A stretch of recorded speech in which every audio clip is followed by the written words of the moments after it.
Former Prime Minister John Howard didn't miss today. He joined a growing list of people alarmed by the Albanese government's latest plan to spend tens of billions of your dollars on businesses it think will be winners, green businesses, of course, under something that's called the Future Made in Australia scheme. Now, the scheme has already been attacked by the Productivity Commission boss that this government actually handpicked, and now John Howard writes in the Australian today that Anthony Albanese was going back to the kind of failed economic policies that another Labor Prime Minister, a great one, Bob Hawke, had scrapped some 40 years ago. He said Hawke knew that the world was round. The present Prime Minister is a flat earther. Joining me, Cameron Milner, former Chief of Staff to Labor leader Bill Shorten, now Director of GXO Strategies, and Michael Costa, former New South Wales Labor Treasurer.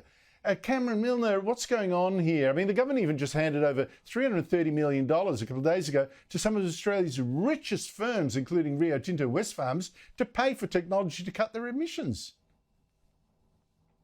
Well, I think that's a great idea. I think Chris Bowen did the right thing by supporting big industrial companies and big miners.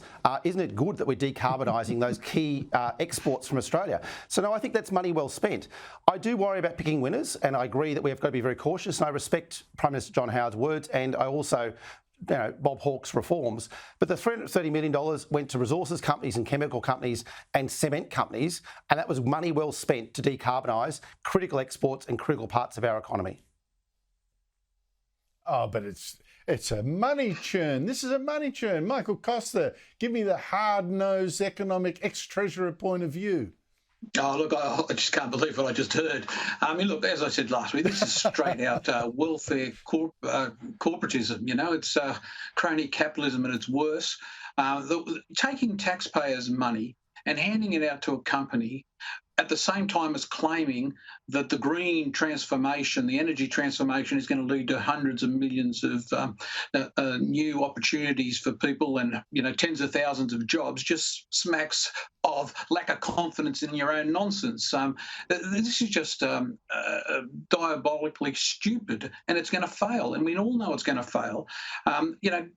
Companies will take handouts whenever they're given. I don't blame them for doing that. They're not going to hand it back. It fits in with their ESG agenda, the ESG agenda to show that they're good corporate citizens, so they'll take the money and pretend they're doing something for climate change. But the bottom line is government should not be involved in this. This is either going to stand on its own legs in the marketplace without subsidies, or it's going to fail, and it is going to fail. As for John Howard, I think it's good that he commented in the same way I think I did last week, and other people have. He might have also pointed out that the Fraser government, which he was the treasurer in, was bloody hopeless too, and Hawke had to reform after they'd mismanaged the economy for a while. But, the point is that it's a waste of money. Yep. Well, I tell you what, the predominant sound now of business leaders meeting the Albanese government is oink, oink, oink. The inflation rate, the annual figure came down again today, but not as much as expected. Prices in the last 3 months to March actually went up a full 1%. This is not quite going where we need, is it, Cameron? No, it's not. It's in the right direction in terms of that massive headline inflationary numbers which we were surviving only last year. But yes, it's intractable inflation at the moment. We need to keep fighting it. We need to keep putting downward pressure. It's not just our economy, other economies are suffering as well. But it does mean that those interest rates cuts that we so desperately need could be pushed off further and further. And that's a real worry for all Australians. Do you agree with that, Michael? Well, I agree with the economic analysis. I mean, interest rate cuts are highly unlikely this year, but I also think that we ought to shoot home the blame to where it ought to be. I mean, I think the federal government is not doing the right thing in this area.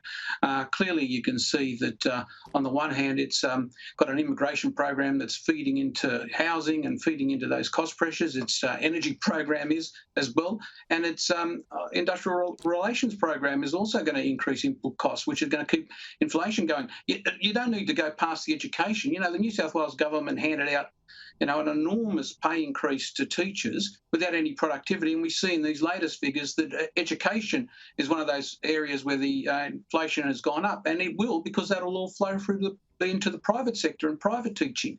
So, the government's got to do more.